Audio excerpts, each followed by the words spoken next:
বিশ্বকাপে সর্বোচ্চ গোলদাতার পুরস্কার গোল্ডেন বুটের রেসে Erling Holland out, Jude Bellingham in. Top 5 এর কথা যদি আমি বলি, কিন্তু সত্যিকার অর্থে রেসটা কি ওই টপ 2 মধ্যেই না? Kylian Mbappe versus Lionel Messi, নাকি বাকি যে তিনজন আছেন তাদেরকেও এই গোল্ডেন বুটটা ওই দুজনের কারো কাছ থেকে কেড়ে নিতে পারেন? এই বিশ্বকাপ যখন সেমিফাইনাল পর্যন্ত চলে গিয়েছে তখন এইখানটাতে আমি আমার মতো করে যদি একটা ফেভারিট র্যাঙ্কিং এর মতো করি, সেটা আসলে কিরকম হবে এইখানটাতে আমার মনে হয় না যে আপনাদের কারোর সাথে খুব একটা দ্বিমতের সুযোগ রয়েছে। মানে আমার মতামতটাই আপনাদের মতামতটাই আমার মতামত, ওইভাবে আসলে বলা যেতে পারে। কিভাবে? দেখুন, গোল্ডেন বুট নিয়ে অনেকগুলো আলোচনা আমরা করেছি, বিস্তারিত আলোচনা করেছি, এবং মেসি এমবাপ্পেরা যে বারটা কিরকম রেস করে ফেলেছেন সেইটাও বলেছি। যে ওয়ার্ল্ড কাপে 1978 থেকে 2018 40 বছর সময়ে যে 11টা বিশ্বকাপ হয়েছে তার মধ্যে একটা মাত্র বিশ্বকাপ ব্যতিক্রম ছিল 2002। ব্রাজিলের রোনালদো সেইবার করেছিলেন 8 গোল। বাকি 10টা বিশ্বকাপেই 6 গোল করাই ছিল গোল্ডেন বুটের স্ট্যান্ডার্ড। মানে ওই 10 বিশ্বকাপের মধ্যেও 8 বিশ্বকাপে সর্বোচ্চ গোলদাতা ছিল 6 গোল করে, আর 2 বিশ্বকাপে সর্বোচ্চ গোলদাতা ছিল 5 গোল করে। ইনফ্যাক্ট 2010 বিশ্বকাপে তো 5 গোল করে 4 জনের ছিল সর্বোচ্চ গোলদাতা, 4 জনের।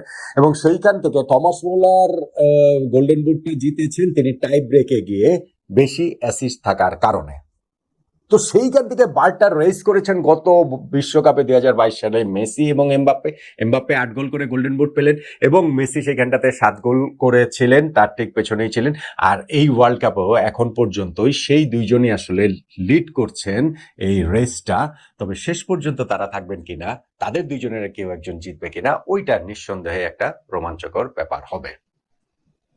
বিশ্বকাপে আমি যদি ওই টপ 5 এর কথা যে বলছিলাম, সেখানেতে ধরেন 5 নম্বরে উসমান ডেম্বেলেকে রাখলাম, যে তিনি 5টা গোল করেছেন ফ্রান্সের হয়ে তিনি এর আগে যে 2টা বিশ্বকাপ খেলেছেন 2018 2022, যেটা একটা ফ্রান্স বিশ্বকাপ চ্যাম্পিয়ন হয়েছে আর একটাতে রানার্স আপ হয়েছে, অথচ 2 বিশ্বকাপে উসমান ডেম্বেলের একটাও গোল ছিল না। কিন্তু সেই ডেম্বেলে আর এই ডেম্বেলে এক না। সেই ডেম্বেলে ছিল প্রমিজিং একজন প্লেয়ার, আর এই ডেম্বেলে একেবারে পরিপূর্ণ একজন প্লেয়ার। এই Dembélé current Ballon d'Or holder. ফলে তিনি যে এই বিশ্বকাপে আলো ছড়াবেন সেটা তো প্রত্যাশিতই। 5 গোল তিনি এখন পর্যন্ত করেছেন, তার মধ্যে নরের বিপক্ষে হ্যাটট্রিকও রয়েছে। ফলে আমি এখন এই গোল্ডেন বুটটার রেসটাতে তাকে 5 নম্বরে রাখলেও সেমিফাইনাল ফাইনালে যদি ডেম্বেলে ঝলসে ওঠেন, তিনি যদি ধরেন আবারও ওরকম একটা হ্যাটট্রিকের মতো কিছু করেন কোনো একটা ম্যাচে, হতে পারে। এটাকে একেবারে রুলড আউট করে দেওয়ার কোনো সুযোগ নাই। তবে 2টা মাত্র ম্যাচ বাকি, তো এই মুহূর্তে যারা লিড করছেন তাদের চেয়ে 3 গোল পিছিয়ে আছেন, তো সেই কারণেই এইটা আসলে পুষে নেওয়াটা ডেম্বেলের জন্য কঠিন হবে। সেই কারণে তো তাদেরকে আমি 5 নম্বরে রাখলাম। 4 নম্বরে ধরেন হচ্ছে গিয়ে ইংল্যান্ডের জুড বেলিংহাম এইখানটাতে নিউ এন্ট্রি আমি বলছিলাম, কেননা ছিলেন যে আর্লিং হ্যাল্যান্ড, তিনি 7 গোল করেছেন, কিন্তু তার গোল সংখ্যা বাড়ানোর উপায় নাই।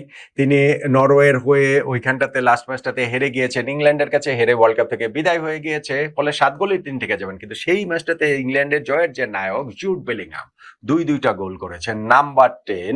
এবং তিনি লাস্ট ম্যাচটাতেও মেক্সিকোর বিপক্ষেও 2 গোল করেছিলেন। 2 গোল করে নকআউট পর্বের পরপর 2টা ম্যাচে তিনি করলেন। 1986 বিশ্বকাপে ডিয়েগো ম্যারাডোনার পর এই কীর্তি অন্য কোনো প্লেয়ারের কাছ থেকে আমরা প্রথমবারের মতো দেখলাম, যে নকআউট পর্বে 2টা ম্যাচে জোড়া গোল করেছেন। 86 বিশ্বকাপে ম্যারাডোনা সেটা করেছেন ইংল্যান্ডের বিপক্ষে, সেই বিখ্যাত ম্যাচটাতে hand of god, goal of the century ম্যাচে, এবং কোয়ার্টার ফাইনালে, তারপর সেমিফাইনালে গিয়ে বেলজিয়ামের বিপক্ষেও তাই। এরপরে আমরা জুড বেলিংহামকে দেখলাম। সো বেলিংহাম যে ওয়ার্ল্ড কাপের গোল্ডেন বুটের এই হিসাবের মধ্যে থাকবেন, এটা বিশ্বকাপ শুরু হওয়ার আগে এন্টিসিপেট অবশ্যই করা যায়নি। ইনফ্যাক্ট আপনি যদি নকআউট পর্ব শুরুর আগে, অবশ্যই করা যায়নি, কেননা ওই তার 2টা মাত্র গোল ছিল রাউন্ড অফ 16 শুরু হওয়ার সময়। কিন্তু ওই রাউন্ড অফ 16 কোয়ার্টার ফাইনালে 2 দুগুণে 4 গোল করে জুড বেলিংহাম এখন এই রেসটাতে চলে এসেছেন। যদিও আমার ধারণা যে আসলে শেষ পর্যন্ত গোল্ডেন বুট জেতাটা আসলে তাই তিনি হয়তো বা নাও পারতে পারেন, কারণ তাকে আসলে আমি 4 নম্বরে রেখেছি। 3 নম্বরে রেখেছি হ্যারি কেন। তারই ইংল্যান্ড সতীর্থ, তারও 6 গোল জুড বেলিংহামের মতোই, কিন্তু যেহেতু স্ট্রাইকার তার গোল করার সম্ভাবনার জায়গাটা আরো বেশি, সেই কারণেই তাকে একটু বেলিংহামের চেয়ে এগিয়ে রাখলাম। যদিও গত 2টা ম্যাচেই বেলিংহামের 2 দুগুণে 4 গোল রয়েছে, এবং এই 2টা ম্যাচে ধরেন হচ্ছে গিয়ে হ্যারি কেনের রয়েছে 1 গোল। তো সেভাবে বললে তো বেলিংহামকে একটু উপরে রাখার কথা, কিন্তু কেইনকে রেখেছি কারণ তিনি পিওর স্ট্রাইকার, পিওর নাম্বার 9, এবং তার এই 2টা ম্যাচেও ওই মেসি এমবাপ্পেকে ওভারটেক করার চান্স রয়েছে, এবং সেই জায়গাটা থেকে আসলে হ্যারি কেনকে 3 নম্বর রাখা। 2018 বিশ্বকাপে তিনি গোল্ডেন বুট জিতেছিলেন, তিনি যদি এবার জিততে পারেন তাহলে প্রথম ফুটবলার হিসেবে 2টা বিশ্বকাপে গোল্ডেন বুট জয়ের রেকর্ড হ্যারি কেনের হবে, যেই সুযোগটা ইনফ্যাক্ট কিলিয়ান এমবাপ্পেরও আছে, কারণ এমবাপ্পে 2022 বিশ্বকাপে সেই গোল্ডেন বুটটা জিতেছিলেন। লিওনেল মেসির কিন্তু নাই, কারণ লিওনেল মেসি কিন্তু এখন পর্যন্ত বিশ্বকাপে গোল্ডেন বল 2বার জিতেছেন, গোল্ডেন বুট সর্বোচ্চ গোলদাতার পুরস্কার একবারও কিন্তু জিততে পারেনি। ওই হাতছানিটা মেসির সামনে রয়েছে।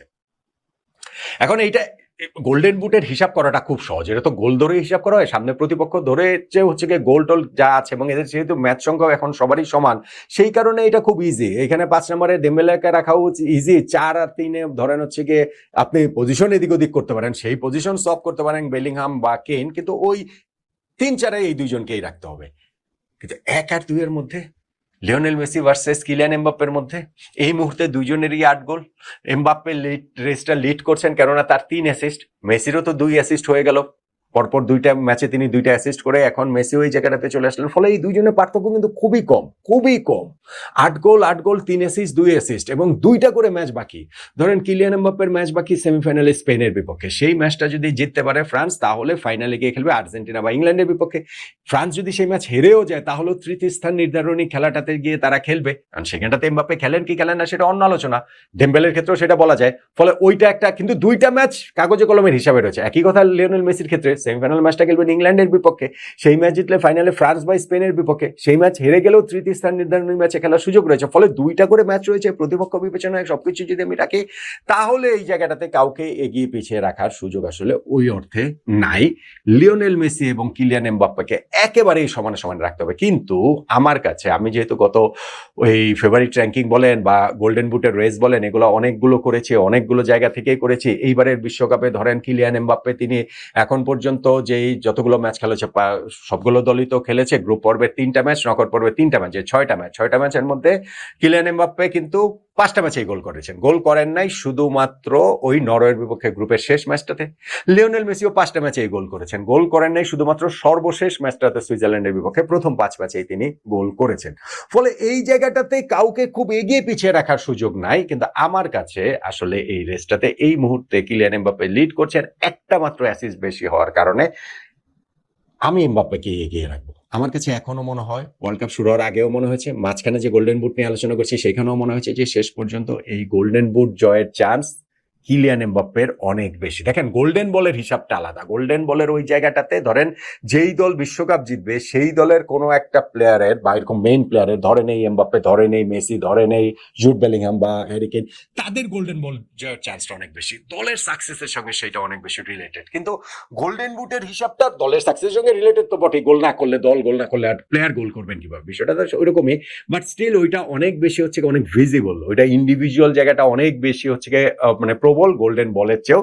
সো সেই জায়গাটা থেকে আমার কাছে মনে হয় যে গোল্ডেন বুট এই বিশ্বকাপে সর্বোচ্চ গোলদাতা যে পুরস্কার 2022-এ রিপিট করবে, সেই জায়গাটাতে কিলিয়ান এমবাপ্পেই আমার কাছে এই মুহূর্তে একটু হলেও এগিয়ে আছেন লিওনেল মেসি। আমার টপ 5 গোল্ডেন বুট জয়ে এই মুহূর্তে দাঁড়িয়ে নাম্বার 1 ফ্রান্সের কিলিয়ান এমবাপ্পে, নাম্বার 2 আর্জেন্টিনার লিওনেল মেসি, নাম্বার 3 ইংল্যান্ডের হ্যারি কেইন, নাম্বার 4 ইংল্যান্ডের জুড বেলিংহাম, এবং নাম্বার 5-এ উসমান ডেম্বেলে ফ্রান্সের, যার চান্সটা আসলে অনেক কম।